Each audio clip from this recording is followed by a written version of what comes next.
Richard Billhouse Nixon, do solemnly swear. I, Jimmy Carter, do solemnly swear. I, Barack Hussein Obama, do solemnly swear. Welcoming a change of administration every 4 years, the United States is once again set to welcome a new president and vice president to Washington, D.C. The ceremony is grand, expansive, and distinctly American.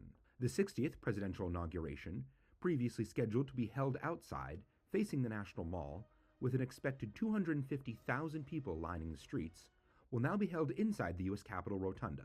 But for those that are closest to the president, congresspeople, diplomats, close family, and international guests, there's a special attention paid to make sure the event is truly unforgettable. That's where Katherine Scott and her team of archivists, researchers, writers, and historians come in. We're here to help preserve and promote the history of the place. And what we do is we start having conversations together.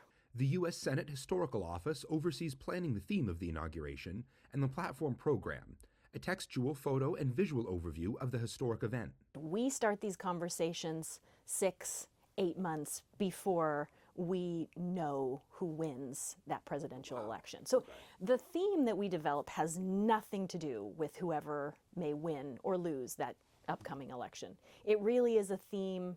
Typically, the theme that we're looking for is something that's going to strike the right note at that particular moment in time. Drawing from a multitude of historical events and ideas, Scott and her team help contextualize them for today's audiences. The conversations immediately went to, we probably want to say something about the upcoming 250th anniversary of the signing of the Declaration of Independence, right? Cool. Of America's breaking from its colonial power and laying the foundation for what would come after, right? This new nation, 13 former colonies uniting together and eventually agreeing to establish a form of government under the Constitution. For the average viewer of the inauguration, this year's theme of Our Enduring Democracy, a constitutional promise, might be a little hard to see at first. But the connection to the inaugural ceremonies is a core part of what makes each inauguration so unique.